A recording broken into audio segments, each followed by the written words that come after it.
Didukung oleh Sarung Al-Samsi, Telkomsel Orbit. Assalamualaikum warahmatullahi wabarakatuh. Selamat malam pemirsa. Selain dua cuplikan di atas, kami juga akan menghadirkan beberapa kabar lainnya. Di antaranya, hari kelima pencarian korban longsor di Dusun Situkung, Kecamatan Pandanarum, Banjarnegara, Jawa Tengah. Dua korban meninggal dunia kembali ditemukan. Untuk mengetahui perkembangan informasinya, selengkapnya akan kami sajikan di kabar utama bersama saya, Laura Luis.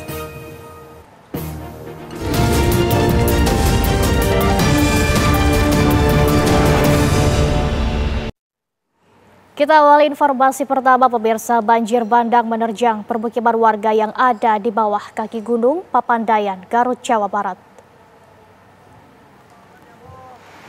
Banjir, dia di tukang di panai. Ya Allah. Inilah detik-detik banjir bandang menerjang permukiman yang berada di Desa Balewangi, Kecamatan Cisurupan, Garut, Jawa Barat. Luapan sungai-sungai kecil dari kaki gunung Papandayan meluap ke jalan desa, sehingga lumpur dan sampah pohon bambu terbawa arus dan menerjang banyak rumah warga.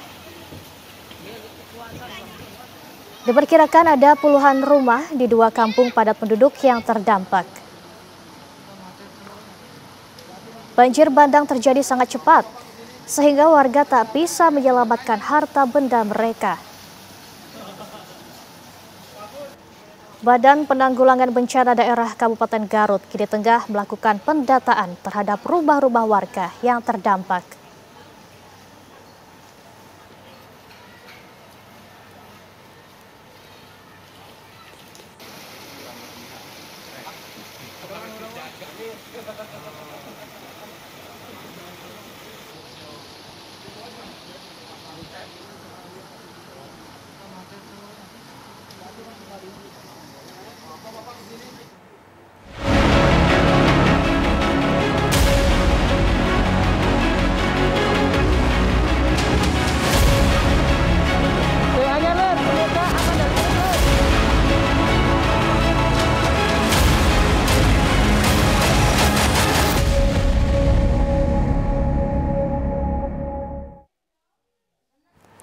Pemirsa, Gunung Semeru di Kabupaten Lumajang, Jawa Timur mengalami erupsi disertai awan panas pada Rabu siang. Hingga tadi malam, awan panas guguran masih terus berlangsung dan telah mencapai 14 km ke arah Curah Kobokan.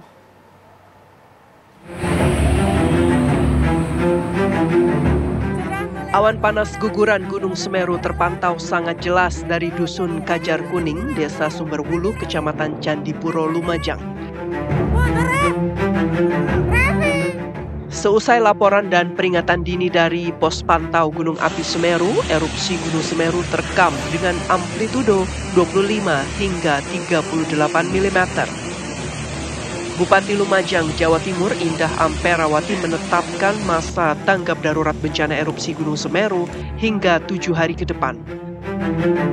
Sementara itu, status Gunung Semeru ditingkatkan dari waspada menjadi awas atau level 4. Saya sudah menandatangani per malam ini SK perpanjangan tanggap darurat selama sepekan.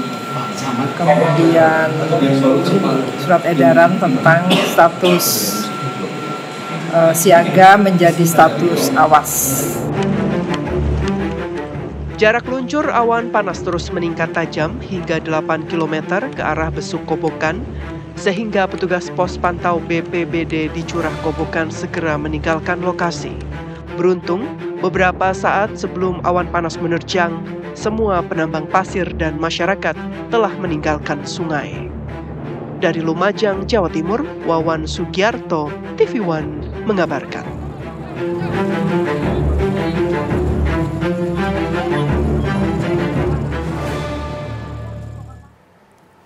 Dua dusun di Lumajang, Jawa Timur luluh lantak pasca diterjang awan panas guguran dan banjir lahar Gunung Semeru pada Kamis pagi pemirsa.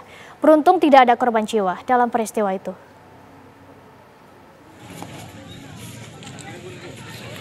Seperti ini kondisi permukiman warga Dusun Sumbersari dan Dusun Gumukmas, Desa Supit Urang, Kecamatan Pronojiwo, Lumajang yang dulu lantang pasca diterjang awan panas guguran dan banjir lahar Gunung Semeru yang terjadi pada Rabu sore kemarin. Bangunan rumah, sejumlah musola dan sekolah dasar yang tersebar di 7 RT ini rata dengan tanah. Beruntung bencana alam ini tidak menimbulkan korban jiwa. Lantaran warga telah menyelamatkan diri sebelum material awan panas berupa lava dan batu menerjang pemukiman penduduk yang diperkirakan mencapai lebih dari 100 rumah.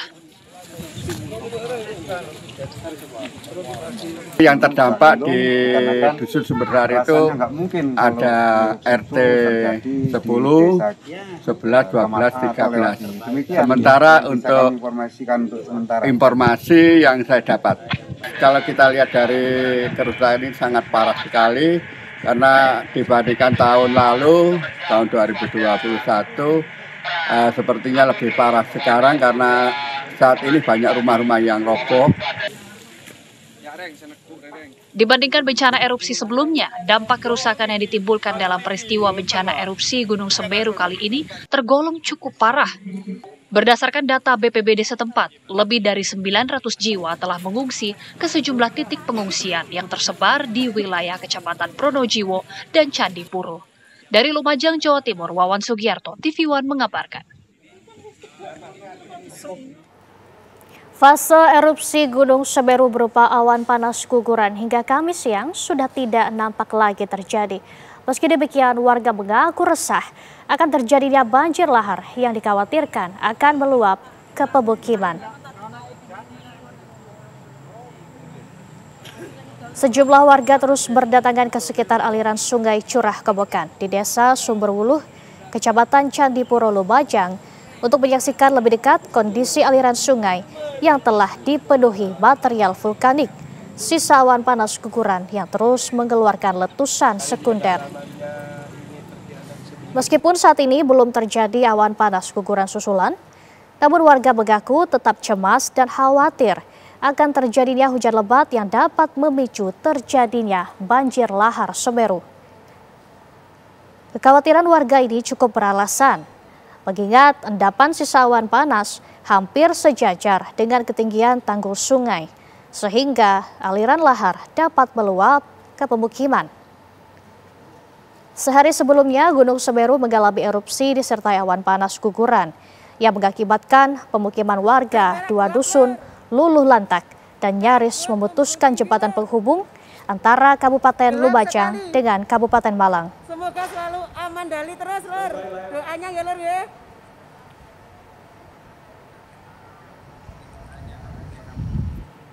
Dan untuk memperbarui informasi terkini dari Lumajang, Jawa Tengah, pemirsa, kita saparkan Sinto Sofiadin langsung dari Lumajang, Jawa Tengah. Sinto, silakan laporan Anda, ada informasi terbaru apa dari sana?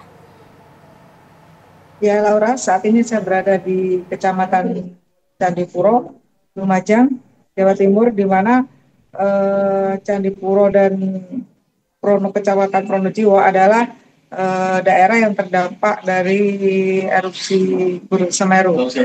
Sementara itu dari data yang kami terima dari pukul 12 sampai pukul 6 sore, terdapat 34 kali gempa letusan atau erupsi, sementara itu ada 15 kali gempa guguran, 6 kali gempa hembusan, dan 1 kali gempa getaran banjir, seperti itu. Sementara itu warga dihimbau untuk tidak mendekat sejauh 20 km dari Besuk Kobokan karena atau puncak Semeru, dan 500 meter dari tepi sungai karena dikhawatirkan akan lahar meluap, seperti itu. Kemudian sementara itu tadi di Rumah Sakit Haryoto Lumajang, 3 korban yang terdampak dari awan panas saat ini menjalani perawatan intensif di ruang ICU Rumah Sakit Dr. Haryoto Lumajang. 2 diantaranya adalah pasangan suami istri yang mengalami luka di wajah dan kedua tangan. Sementara itu sang istri mengalami cedera saluran pernapasan karena menghirup awan panas seperti itu. Sementara itu satu warga mengalami luka di kaki karena terjepit saat terjadi awan panas. Seperti itu Laura. Baik, sementara itu pemirsa untuk mengetahui juga kondisi di lokasi pengungsian, saya sudah terhubung dengan rekan Naufan Zam. Naufan, bagaimana kondisi para pengungsi di sana? Apakah mereka sudah menerima bantuan?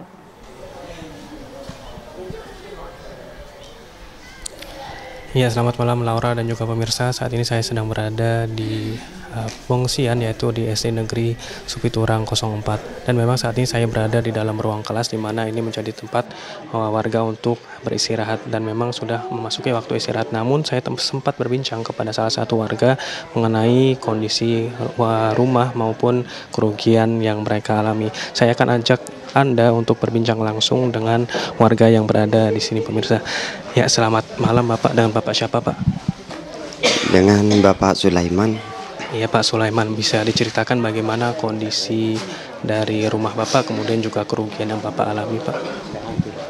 Untuk rumah saya sudah tertimbun, tidak kelihatan sama sekali, tertimbun material APG, awan panas guguran, tidak kelihatan sama sekali. Kemudian tadi Bapak sempat bercerita mengenai lahan dan juga peternakannya, Pak. Bagaimana itu, Pak?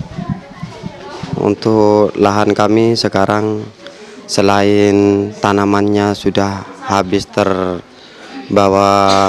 tertimbun awan panas, dan lahannya sulit untuk dikelola kembali. Saya sangat kesulitan untuk mengelola kembali. Untuk harapannya gimana, Pak, ke depannya, Pak? Harapan kami kepada pemerintah, bagaimana sekiranya kita bisa bercocok tanam kembali agar ekonomi kami bisa pulih seperti sedia kala, dan dari pihak pemerintah terkait bagaimana kiranya bisa meringankan beban kami masyarakat terdampak yang rumahnya sudah tertimbun, tidak terlihat kembali, agar mendapat bantuan dari pihak pemerintah. Siap, Mas. Untuk dari posko ini sendiri, apakah menginginkan bantuan atau apakah dinilai sudah cukup, Mas? Alhamdulillah, untuk dari bantuan bahan makanan kita sudah cukup, dan untuk sebagian pengungsi di sini kesulitan ya pakaian, Mas, karena pakaiannya sudah tertimbun, tidak membawa pakaian sama sekali dari rumah. Hanya yang dipakai saja dibawa lari gitu. Terima kasih Bapak Sulaiman. Semoga diberikan kemudahan untuk kedepannya ya, Pak, ya. Amin, amin. Ya, itu tadi pemirsa kondisi dan bincang-bincang saya dengan salah satu warga yang berada di pengungsian ini. Namun saat ini memang sudah memasuki waktu untuk tidur bagi para pengungsi, dan mereka akan beristirahat untuk malam ini. Saya kembalikan lagi ke studio.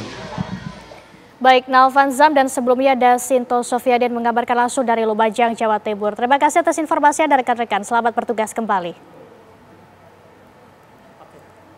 Pemirsa, 187 pendaki, pemandu, porter, dan petugas yang terjebak di Ranukumbolo saat Gunung Semeru erupsi dalam kondisi selamat. Hari ini semua pendaki dievakuasi dari Ranukumbolo. Terkini dari Ranukumbolo, sebanyak 114 pendaki sudah turun menuju Ranupani.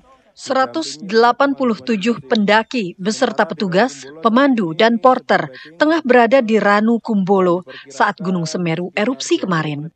Ke-187 orang tersebut dalam kondisi selamat. Ranukumbolo berada di utara Gunung Semeru.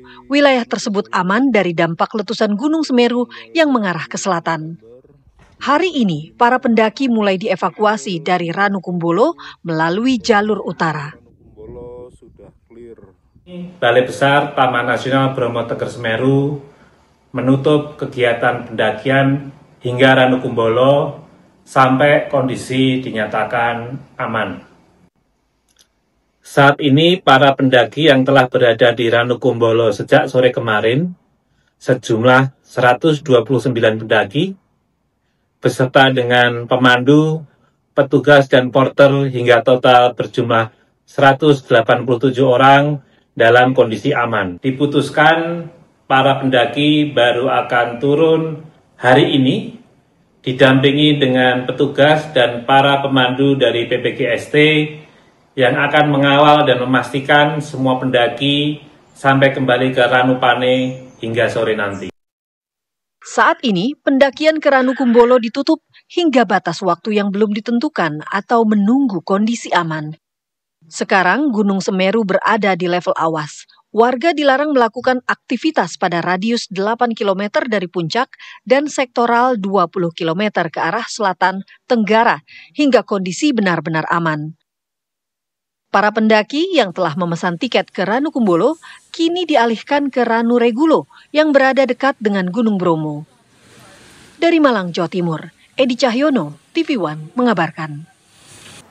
Pemirsa, hari kelima pencarian korban longsor di Dusun Situkung, Kecamatan Pandanarum, Banjarnegara, Jawa Tengah, 2 korban meninggal dunia kembali ditemukan. Tim SAR gabungan berhasil menemukan kembali 2 korban longsor di Dusun Situkung, Pandanarum, Banjarnegara. Kedua jenazah korban berjenis kelamin perempuan langsung dibawa ke posko postmortem DVI di Puskesmas Pandanarum untuk dilakukan identifikasi oleh tim medis. Dari data posko postmortem tim DVI Polri, kedua korban longsor atas nama Esia 22 tahun dan Maruni 55 tahun. Kedua korban merupakan warga Situkung, Pandanarum. Dari jumlah total 28 korban jiwa akibat tanah longsor di Dusun Situkung, hingga Kamis siang, 5 orang sudah ditemukan. Sementara itu, 23 orang masih dalam pencarian.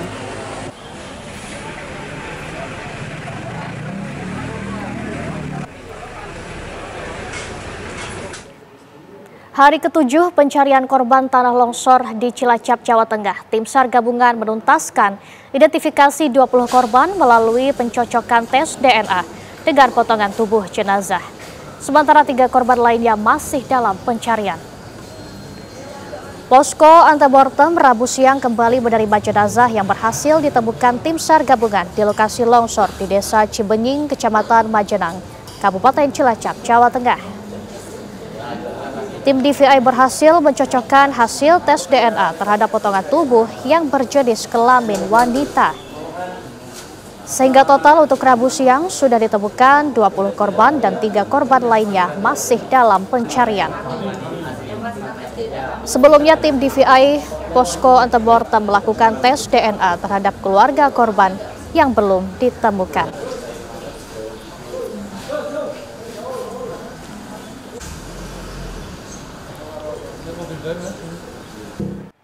Viral di media sosial, pemirsa, sejumlah pelajar mengejar dan menggedor kaca sebuah mobil Honda BRV di Kelurahan Cipare, Kecamatan Serang, Banten. Aksi kejar-kejaran tersebut berujung kecelakaan hingga mobil terguling.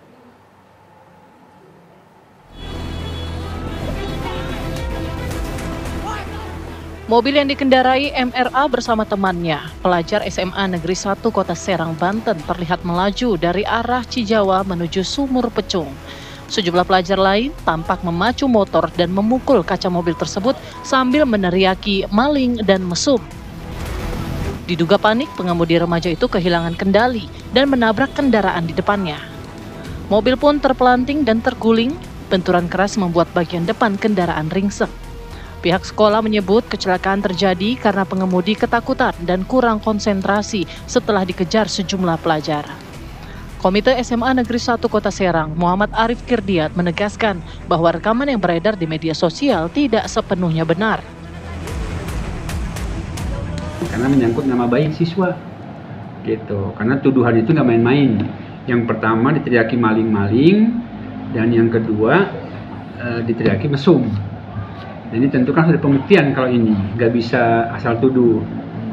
Tadi kami sudah ke SMK swasta yang beredar videonya anak-anak itu, dan sudah clear ternyata anak itu ketemunya bukan di tempat makan yang awal, tapi justru anak itu di tengah jalan, ikut-ikutan aksi provokasi yang dilakukan oleh beberapa orang yang sedang kita telusuri dengan memakai jaket ojek online. Nah, ini yang sedang kita telusuri, siapa orang yang menggunakan jaket ojek online ini pada jam itu di tempat itu, apa motifnya yang mereka inginkan. Sementara itu, Wakasek Kesiswaan SMA Negeri 1 Kota Serang, Neneng Fitria Pari, menyebut 2 pelajar di dalam mobil hanya mengalami luka memar. Namun keduanya sangat terpukul dan syok setelah kejadian tersebut dan belum kembali bersekolah karena masih trauma. Kasus ini pun kini sudah ditangani oleh Polresta Serang Kota. Dari Serang, Banten, Siti Marufah, TV One mengabarkan. Video aksi sejumlah pelajar mengejar sebuah mobil hingga terguling di kota Serang, Banten viral di media sosial. Setelah melalui pemeriksaan dan mediasi, perwakilan orang tua pelajar Abdul Mudib yang mengejar mobil itu menyatakan permohonan maaf dan mengungkapkan bahwa anak-anak mereka terjebak informasi yang tidak benar. 4 orang itu ikut mengejar karena mungkin mereka menganggap dirinya benar, yang sebenarnya itu tidak benar dengan adanya ikut-ikutan mengejar dan meneriakin maling. Oleh karena itu, kami sebagai orang tua dan rekan-rekan ini sebagai orang tua anak-anak, saya mohon maaf yang sebesar-besarnya atas kejadian ini. Kejadian ini yang sebenarnya tidak sesuai apa yang dikatakan dengan warga. Diteriakin maling-maling itu tidak sesuai. Jadi tidak benar bahwa saudara saya Haikal dan anaknya Kakanda Wawan itu tidak benar mencuri atau mesum. Itu semua itu tidak benar apa yang dikatakan oleh warga-warga semua. Oleh karena itu saya di sini mengklarifikasi sebagai orang tua anak-anak kami yang kebetulan sekolahnya di SMK Husada. Saya mohon maaf yang sebesar-besarnya. Polresta Serang Kota mengungkapkan telah lakukan pemeriksaan dan proses mediasi terkait video aksi sejumlah pelajar mengejar sebuah mobil hingga terguling di kota Serang, Banten yang viral di media sosial. Peristiwa ini berakhir damai antara kedua pihak. Kasih Humas Polresta Serang Kota, Ibda Raden menyebut kecelakaan yang terjadi berawal dari misinformasi. Untuk yang disinyalir ada sesuai yang beredar di media sosial bahwa mobil tersebut melaju dengan kecepatan ini karena memang dikejar-kejar ya. Kejar-kejar memang ada kesalahpahaman sebelum kejadian gitu kan, bahwa ini diduga yang sesuai dengan media sosial itu ternyata tidak benar. Ya karena memang di dalamnya juga akhirnya panik, akhirnya timbul kecelakaan tersebut. Jadi sekarang antara itu sudah ada perdamaian Pak intinya? Informasi terakhir yang kita terima dari masing-masing baik yang ngejar maupun yang timbul kecelakaan yang melibatkan kecelakaan lainnya sudah selesai. Alhamdulillah sudah bisa selesai dan tidak saling menutup.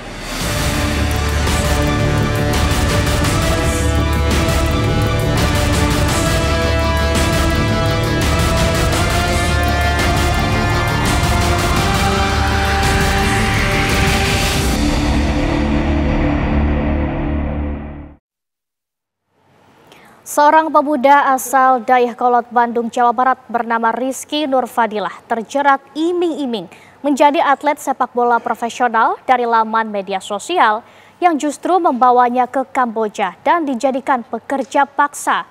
Modus perekrutan pekerja migran ilegal kini semakin licin. Jebakan datang dari layar ponsel dan media sosial. Iming-iming gaji besar dan kehidupan mapan dikhawatirkan menyeret pencari kerja terjerat gurita perdagangan orang di Kamboja.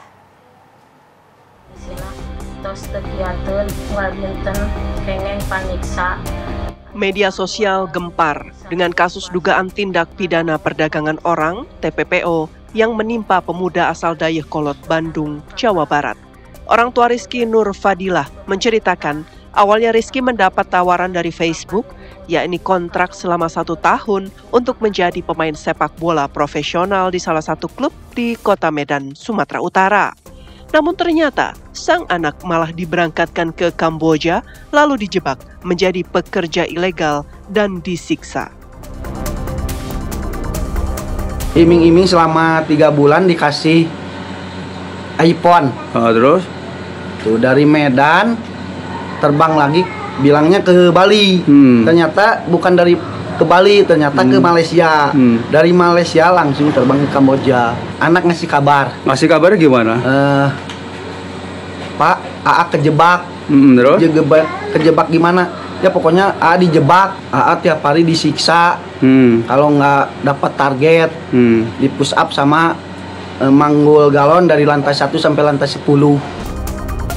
Menanggapi isu tersebut, Kapolda Jawa Barat pun buka suara dan berjanji akan menindaklanjuti dugaan TPPO terhadap Rizky. Ya, ini senantiasa pasti akan merespon semua keluhan atau dugaan adanya perdagangan. Nanti kami tindak lanjuti ya. Masih segar di ingatan kita, insiden kericuhan terjadi di kota Cheritum, Kamboja 17 Oktober 2025 lalu, di mana para WNI di Kamboja berusaha melarikan diri lantaran mendapatkan penganiayaan oleh pihak perusahaan yang diduga terlibat aktivitas kejahatan penipuan online.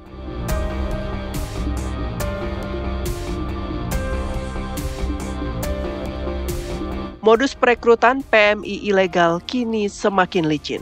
Dulu, para calo jemput bola ke desa-desa, kini jebakan datang dari layar ponsel dan media sosial. Iklan dengan iming-iming gaji besar dan kehidupan mapan menyeret pencari kerja terjerat gurita perdagangan orang di Kamboja. Kasus Rizky mengingatkan kita bahwa banyak tawaran luar negeri yang tampak menarik, namun berujung pada kondisi yang sangat merugikan. Meskipun Kementerian Luar Negeri dan KBRI Phnom Penh secara formal belum mengklasifikasikan kasus Rizky sebagai korban TPPO, pemerintah harusnya tidak membiarkan warga negara Indonesia dalam kondisi rentan di negeri orang. Tim TV One mengabarkan.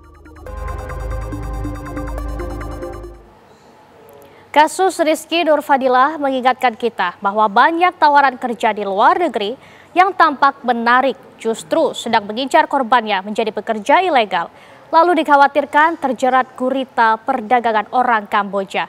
Berikut pernyataan Rinardi Rusman, Dirjen Perlindungan Kementerian Pelindungan Pekerja Migran Indonesia, dan Kombes Pol Guntur Saputro, tim KP2MI dalam program Kabar Petang. Ini berdiri, kami sudah hampir men-take down akun-akun di media sosial hampir 1.500. Nah, akun-akun itu memberikan tawaran-tawaran palsu, seolah-olah kerja dengan gaji tinggi, prosedurnya gampang, tapi sebenarnya itu mengandung penipuan dan pada ujung-ujungnya adalah perdagangan orang. Nah, ini kasus seperti Rizky ini menjadi pembelajaran bagi kita bahwa bagaimanapun juga masyarakat harus lebih awas. Tapi di sisi lain, meskipun ada perbedaan pengakuan yang bersangkutan kepada keluarganya bahwa dia bekerja di tempat judi online itu disiksa dan sebagainya, tetapi dari pihak KBRI kita juga harus hargai juga mereka sudah melakukan asesmen bahwa Rizky itu datang dengan kesadaran diri, jadi belum bisa diklasifikasikan sebagai korban TPPO. Nah, inilah yang kami masih koordinasi dengan KBRI Phnom Penh. Adinda Rizky, tentunya saat ini kita berterima kasih dengan pihak KBRI Phnom Penh yang sudah berupaya dan melaksanakan responsif terhadap penyelamatan terhadap WNI atau PMI bermasalah dari saudara Adinda Rizky ini, karena tentunya penyelamatan terhadap warga negara Indonesia kita yang ada di luar negeri itu menjadi utama. Setelah melakukan penyelamatan, tentunya saat ini sedang ada proses untuk melakukan repatriasi kembali ke Indonesia.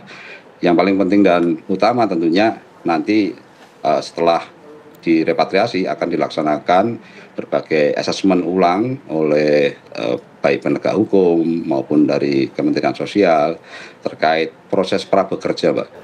Sebuah kapal penangkap ikan Kamis sore tadi terbakar di dermaga Muara Angke, Penjaringan, Jakarta Utara. Diduga api berasal dari konsleting listrik pada bagian mesin kapal. Hembusan angin kencang membuat api dengan cepat membesar dan merambat ke seluruh bagian kapal. Petugas pemadam kebakaran yang dibantu anak buah kapal dan nelayan berjibaku memadamkan agar api tidak menyambar ke kapal lainnya.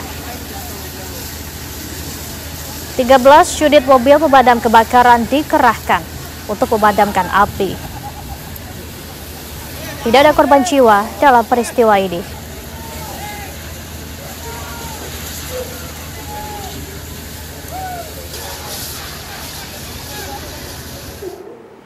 Pohon besar yang berada di area Kementerian Luar Negeri tumbang hingga menutup jalan protokol Sisinga Malaraja, Kebayoran Baru, Jakarta Selatan.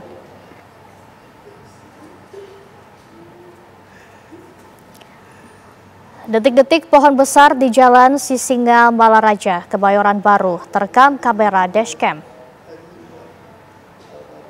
Pohon mahoni berdiameter 3,5 meter sempat menimpa mobil yang melintas. Namun tidak ada korban jiwa. Pohon tumbang juga menutup jalan protokol, jalur busway, serta atap jalur MRT bawah tanah. Selama proses evakuasi, operasional MRT dan Transjakarta dihentikan sementara. Akibat peristiwa ini, kemacetan panjang terjadi dari arah Blok M menuju Bundaran Senayan.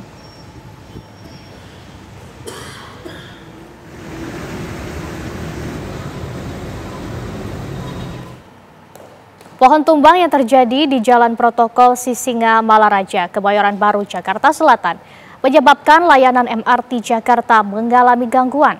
524 penumpang MRT Jakarta dievakuasi petugas dari dalam rangkaian gerbong.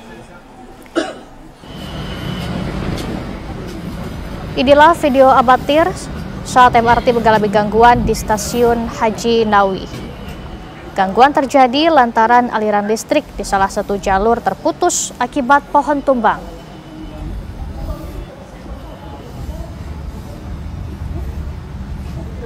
Para penumpang yang terjebak di dalam rangkaian gerbong kereta MRT Jakarta langsung dievakuasi petugas saat terjadinya gangguan kereta.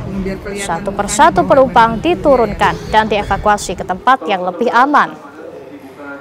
Insiden ini merupakan imbas dari tumbangnya sebuah pohon besar yang terjadi di area transisi rute stasiun Senayan Mastercard menuju stasiun ASEAN Jakarta Pusat. Saat kejadian, ada 5 rangkaian kereta berada di stasiun dan 3 rangkaian berada di jalur. Tumbangnya pohon membuat operasional kereta MRT terganggu karena adanya kerusakan struktur serta gangguan jaringan kelistrikan.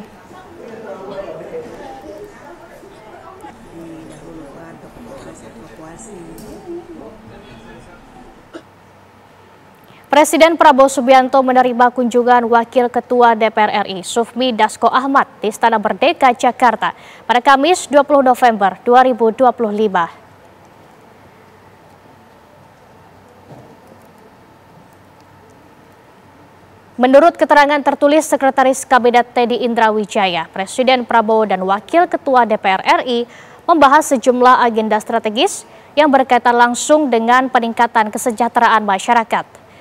Mulai dari upaya peningkatan kesejahteraan pengemudi ojek online, reforma agraria, dan redistribusi lahan yang berpihak kepada masyarakat, hingga penyelenggaraan pelayanan ibadah haji tahun 2026.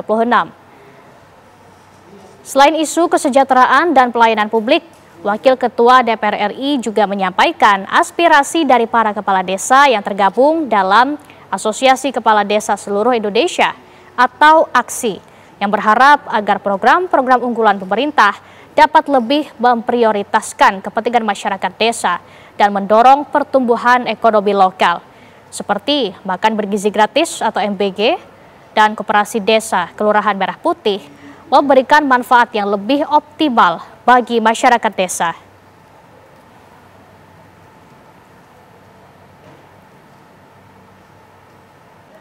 Terbukti melanggar kode etik profesi, Polda Jateng tempatkan perwira polisi AKBP Basuki dalam penempatan ruang khusus atau Patsus buntut dari kasus kematian dosen muda Universitas 17 Agustus Semarang. Dari hasil penyidikan sementara, AKBP Basuki berada satu kabar dengan korban Dwinanda Lincia Levi saat ditemukan tewas di kamar kostel di daerah Gajah Bungkur, Semarang. AKBP Basuki merupakan saksi utama kasus kematian dosen muda Untak Semarang. Kabid Humas Polda Jawa Tengah, Kombes Pol Artanto mengungkapkan jika antara AKBP Basuki dengan korban menjalin hubungan sejak tahun 2020, keduanya pun diduga terlibat hubungan asmara. Untuk penyidikan lebih lanjut, Pamit Polda Jateng yang menduduki jabatan Kasubdit Dalmas Dit Samapta ditempatkan dalam ruang khusus selama 20 hari ke depan. AKBP Basuki terbukti melanggar kode etik profesi karena anggota Polri yang telah berkeluarga dilarang bersama dengan seorang wanita selain istrinya. Kasus kematian dosen muda Untak hingga kini masih belum menemui titik terang.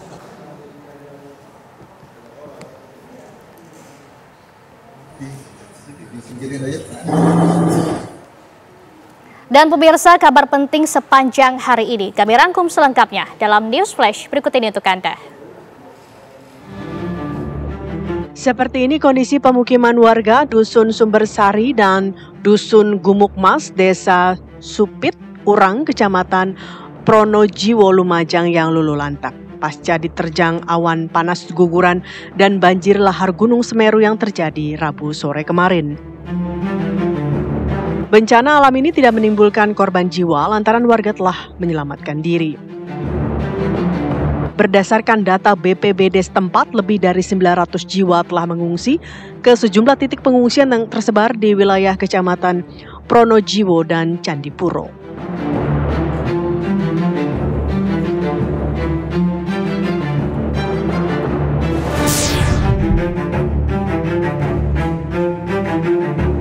Hari ke-7 pencarian korban tanah longsor di Cilacap, Jawa Tengah, tim SAR gabungan menuntaskan identifikasi 20 korban melalui pencocokan tes DNA dengan potongan tubuh jenazah. Sementara 3 korban lainnya masih dalam pencarian. Sebelumnya, tim DVI Posko Antemortem melakukan tes DNA terhadap keluarga korban yang belum ditemukan. Tim TV One mengabarkan.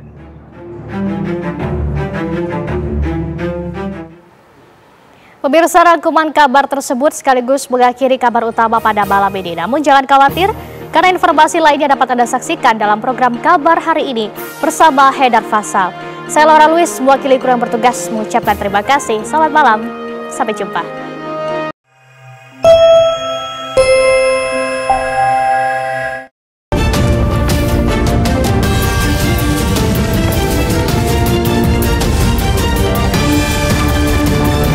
Didukung oleh Sarung Al-Samsi, Telkomsel Orbit,